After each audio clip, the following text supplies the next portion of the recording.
নমস্কার, টুলু রান্নাঘরে সবাইকে স্বাগত। আজ হবে ডিম পাউরুটির পুডিং। এই ডিম পাউরুটির পুডিং করার জন্য প্রথমেই গ্যাসে একটা কড়া বসিয়ে দেব। দিয়ে দেব 4 চামচ চিনি।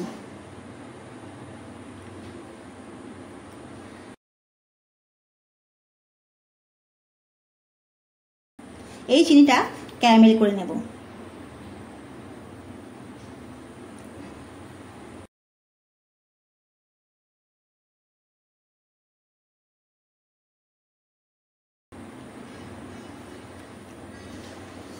দেখুন চিনিটা ক্যারামেল হয়ে গেছে।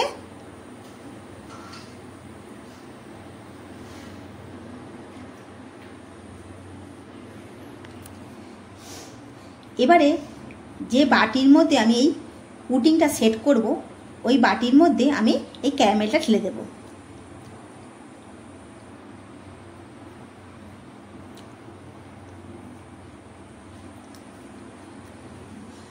এবারে এই বাটির মধ্যে ক্যারামেলের চারিদিকে ছড়িয়ে দেব।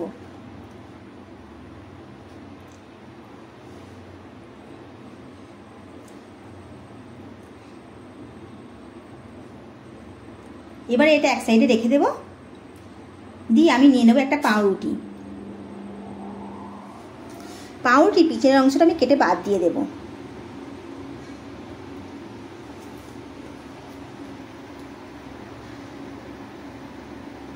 এবারে এই পাউরুটিটাকে ছোট ছোট করে টুকরো করে নেব।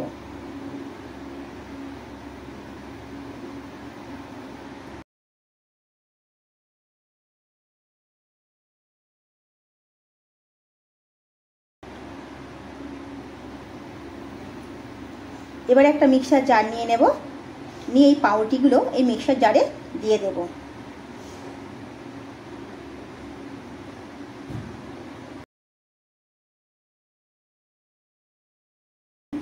একটা ডিম এর মধ্যে ফাটিয়ে দিয়ে দেব।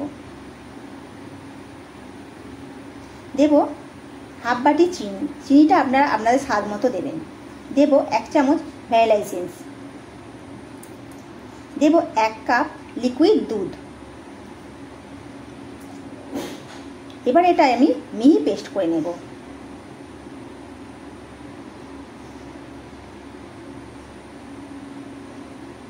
দেখুন এটা মিহি পেস্ট করা হয়ে গেছে। ঠিক এই রকম হবে। দেখুন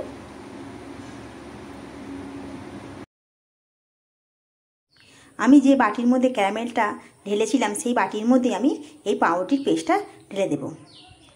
একটা ছাঁকুনি নেব, ছাঁকুনির ওপর দিয়ে আমি পাউরুটির পেস্টটা ঢালবো, যাতে এর মধ্যে যদি কোনো দানা থেকে থাকে তাহলে ছাঁকনির মধ্যে রয়ে যাবে।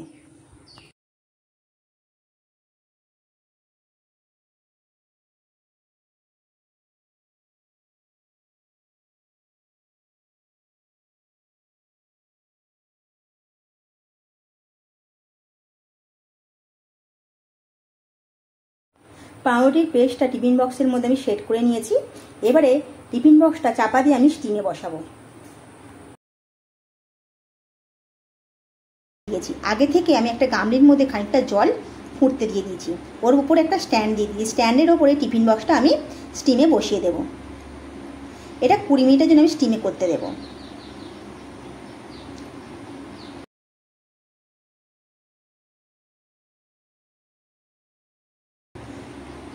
দেখুন 20 মিনিট পর আপনাদের দেখাচ্ছি।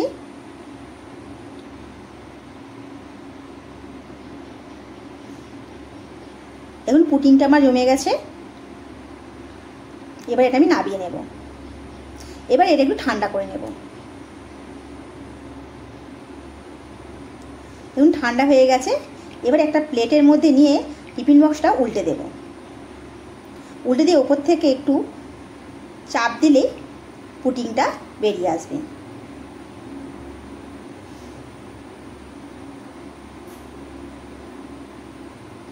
দেখুন পুডিংটা আমার কত সুন্দর হয়েছে।